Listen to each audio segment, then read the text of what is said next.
Assalamualaikum warahmatullahi wabarakatuh. Perkenalkan, nama saya Riki Ayumi dari D3 BNS Kesehatan. Di sini saya akan menjelaskan tentang Hymenopus nana. Apa sih Hymenopus nana itu? Yaitu merupakan parasit yang termasuk dalam kelas Cestoda yang hidup dalam usus manusia dan dapat menyebabkan penyakit Hymenopus nana atau drop tapeworm infection, yaitu cacing ini tidak memiliki host species intermediate sehingga disebut dengan non-obligatory intermediate, sedangkan host species definitifnya adalah manusia. Hymenopus nana menginfeksi anak terutama pada tingkat higienis yang rendah. Untuk selanjutnya yaitu ada inang. Nah, inang ini adalah organisme yang menampung suatu organisme lain seperti parasit yang menyediakan tempat perlindungan dan makanan dari parasit itu sendiri. Inang ini dibagi menjadi dua. Yang pertama ada inang definitif, yaitu manusia dan tikus. Yang kedua ada inang intermediate, yaitu serangga. Untuk ciri-ciri cacing dewasa Hymenopus nana ini, yang pertama memiliki ukuran paling kecil dibanding spesies kelas Cestoda yang lain. Nah, yang kedua ada cacing dewasa mempunyai panjang 25-40 mm. Yang ketiga, lebar 1 mm terdiri atas 200 proglotid. Pada scolex terdapat trestelium yang bersifat reflektil atau dapat ditarik ataupun ditonjolkan. Nah, dan mempunyai 20-30 kait-kait. Yang keempat, mempunyai 4 batil isap porus genitalis terletak uniteralnya dan pada tepi anterior dari setiap segmen proglotoid materium berbentuk seperti trapesium. Dan yang kelima, terdapat 3 testi dan 1 ovarium yang bilobus proglotid grafi terdapat 80-100 telur tiap segmen. Nah, untuk telurnya itu berbentuk oval atau globuler dan ukurannya 30-50, sedangkan dindingnya itu 2 lapis. Yang pertama ada outer layer atau lapisan luar ataupun lebih tipis, dan inner layer ataupun lebih dalam. Terdapat penebalan pada kedua ujungnya, masing-masing mempunyai 4-8 filamen. Dan yang terakhir, di dalam telur terdapat embrio hexakana. Nah, yang selanjutnya ada siklus hidup. Siklus hidup itu ada 2 kemungkinan cara manusia terinfeksi. Yang pertama dengan melalui pelantara, yakni serangga, dan juga terinfeksi langsung tanpa pelantara. Nah, kemungkinan yang pertama yaitu melalui pelantara serangga dapat dilihat dari gambar. Nah, telur parasit yang berembrio keluar bersama tinja, kemudian telur tersebut tertelan oleh serangga dan berkembang menjadi sister chroid di dalamnya serangga tersebut. Jadi setelah telur terintegrasi oleh serangga, manusia ataupun tikus terinfeksi. Ketika serangga tersebut yang ada sister chroidnya tertelan oleh manusia dan tikus, kemudian sister chroid tersebut akan masuk ke lumen dan melekatkan diri pada mukosa, kemudian berkembang menjadi cacing dewasa dalam waktu 10-12 hari. Nah, cacing dewasa tersebut berada pada bagian ilum dari usus halus. Telur kemudian akan keluar bersama tinja ketika keluar dari proglotif grafitnya yang hancur dalam usus halus. Kemudian kemungkinan kedua yaitu manusia terinfeksi langsung tanpa pelantara.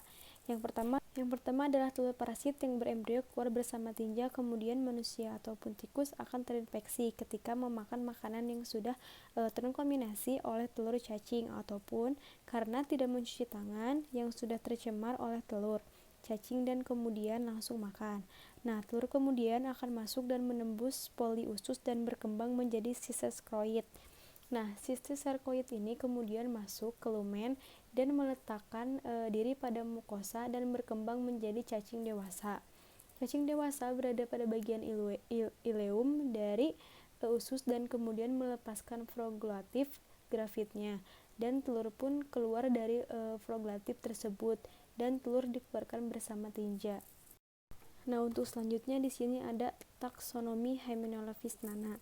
Yang pertama ada kingdomnya itu Animalia, terus filum Platyhelminthes, kelasnya Cestoda, ordonya Cylophilidae, familinya Hymenophididae, dan genusnya Hymenopus, spesiesnya Hymenopus nana. Untuk patogenesisnya itu ada taksemia. Nah, taksemia ini di mana taksemia adalah istilah merupakan racun yang diketahui menyebabkan masalah kesehatan. Taksemia ini disebabkan oleh penyerapan sisa-sisa metaboloid parasit masuk ke dalam sistem peredaran darah, sehingga sisa metaboloid parasit itu yang akan menjadi racun dan menyebabkan masalah kesehatan bagi manusia.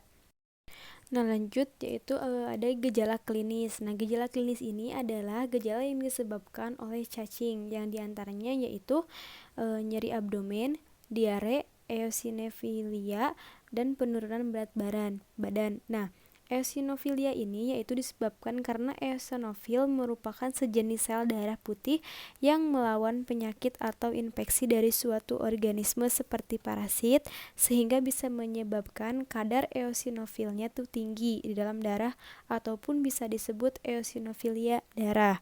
Nah, untuk selanjutnya yaitu penurunan berat badan. Penurunan berat badan itu disebabkan karena cacing tersebut menghambat kerja dari ileum yang ada di usus halus, yang dimana fungsi ileum itu sendiri adalah untuk menyerap nutrisi. Jadi karena ileum tidak dapat menyerap nutrisi, sehingga menyebabkan manusia kekurangan nutrisi dan menyebabkan penurunan berat badan. Nah, untuk selanjutnya yaitu ada diagnosis. Nah, diagnosis ini dengan menentukan telur pada sampel feses, sebaiknya ketika identifikasi dilakukan pada tinja, lebih baik itu tinjanya segar ataupun yang diawetkan pada formalin, karena akan terlihat lebih jelas. Cacing dewasa dan proglotip biasanya jarang ditemukan dalam tinja. Nah, untuk pengobatannya itu ada praziquantel, dewasa dan anak-anak 25 mg atau kilogram dalam terapi dosis tunggal. Nah, obat alternatif dapat menggunakan nitclosamide dan nitazocanide.